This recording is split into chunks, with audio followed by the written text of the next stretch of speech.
Hi, good morning. Saturday Somm-Things with Sian and Mats from Argonaut.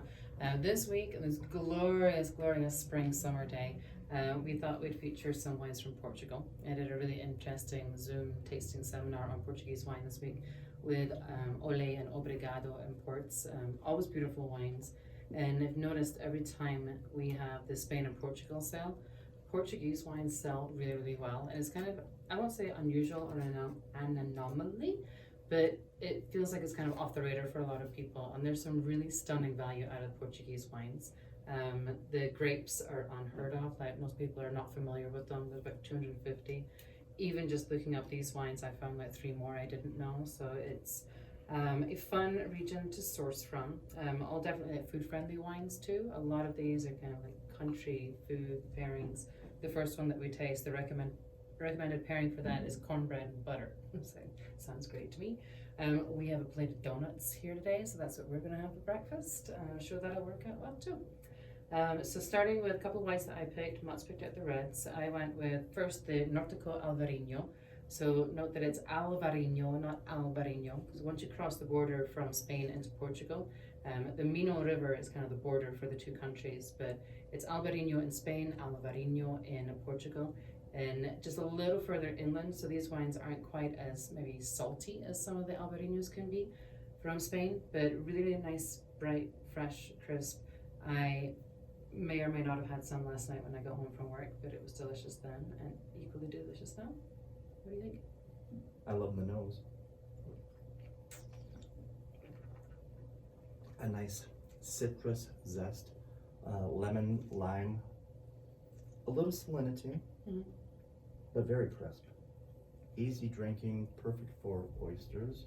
Anything polipo, grilled octopus would be beautiful with this. Yes, ma'am. We're having that tonight. We are. I'm so excited. Another thing with this, I had in the notes, they described this as a porch sipper. To the rest of us, that means porch pounder, in case they're trying to get all fancy on it. But beautiful wine. We used to pour this by the glass for Sunday brunch because I really like this with scrambled eggs. Again, the texture of scrambled eggs and omelets, I think it's really beautiful with that too.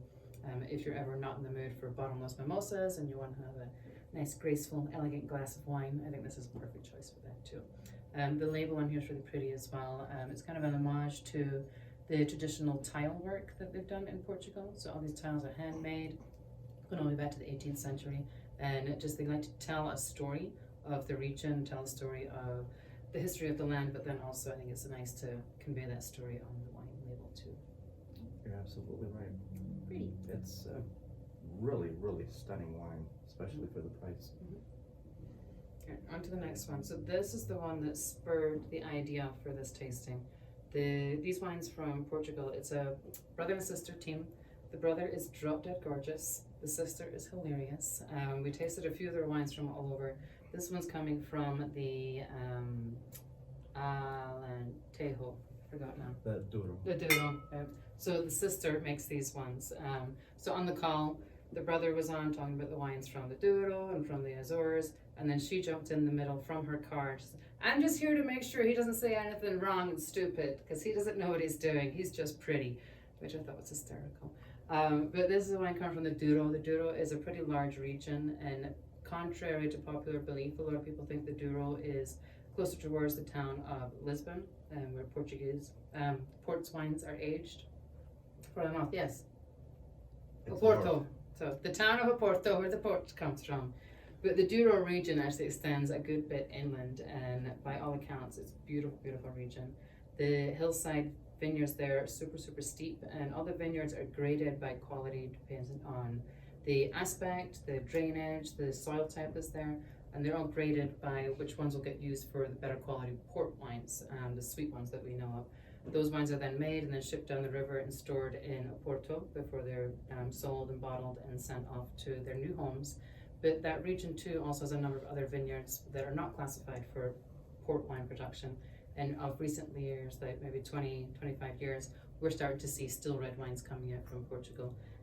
So this is a sort of the Douro region, an example of that. Slightly warmer, slightly higher elevation. Again, super citrusy. This one reminds me a little bit of Encruzado. Encruzado is another favorite grape of mine from a little further south in the Douro region. And I was just captivated by just how long the finish was on this. It's a really interesting white wine.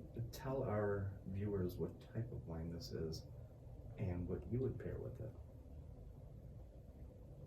Octopus. It's been done before. Mm. It's nice. It's citrusy, almost banana peel-ish. Tropical, but not sweet. I think this would be phenomenal with some grilled shrimp, with like big pieces of rock salt on there, maybe a little garlic butter. Ceviche. Oh yeah. Tuna. Mm-hmm. Gazpacho. What else from northern Spain? Portugal. Manchego cheese. I can see it. I mean, this is my favorite wine. It's my new favorite wine. It's on the top shelf. It's not cheap, but it's really, really good. So, moving on to reds. This is a beautiful, beautiful Terra Silvestre. It's from the Tejo region in Portugal, which is pretty smack dab in the middle of the country. And you know, the country is probably as big as Vermont. And the grapes would be Touriga Nacional, Cabernet, Little Alicante Boucher, and Syrah. What's nice about this is that it's 2010 and just holding up beautifully. Definitely smell the age on it. It's really concentrated. It reminds me a little bit of some Italian aged wines, like older Chiantis. It's beautiful. I'm getting a lot of macerated blackberries, blueberries, your dark fruit, black peppercorns, black cherries, but just stunning, especially for the price. I think it said this doesn't see any oak, but it has that kind of like richer, heavy tannin to it.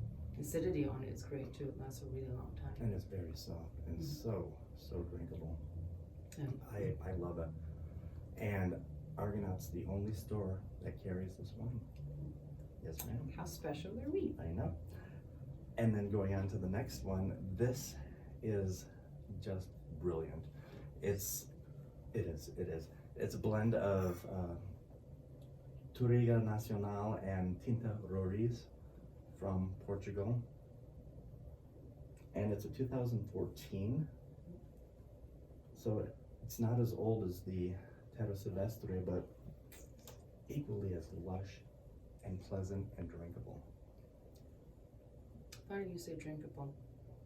I took this home with me for my day off, and my friend came home, and she said, "You're already in your second bottle?" Yeah, I'm reminiscing at the beginning of COVID, because I think we discovered that, I think for most people, that you can actually drink 2 bottles of wine in one day, especially when they're really chuggable. And I don't drink a lot of red wine, but I just didn't even realize I was drinking it that fast. Not fast, but it was really crushable. Right, for a wine of this price, it's just elegant. It has finesse, brambles and black cherries, chocolate-covered macadamia nuts. It's beautiful, and you can easily pair this with a grilled skirt steak or a flank steak. Or you could pair it with your order from Go Puff, which was salt and vinegar potato chips, gelato, it had that little chocolate chunks on the bottom of it, and mint, and it was delicious then too. I mean, these are so affordable, and we're trying to get people to be reintroduced to Portuguese wines because it is a forgotten category. Yeah, and there's a lot of great value there. Absolutely. Fun, and hopefully we'll see some more wines coming in. I want to track down some more white wine varietals too. So another roundup of delicious wines first thing in the morning. Beautiful, gorgeous day. Come in, pick up some rosés, some sparkles, some bubbles for your Easter weekend. It's going to be 80 degrees all day, every day. If you like the video and the wines, like learning about it, follow us on YouTube, Instagram, Facebook, all that jazz, and stay up to date with what's new and trendy. And as usual, these wines will be displayed up front by the registers. And we look forward to seeing you soon. Cheers. Cheers. Cheers, Motsy. You too.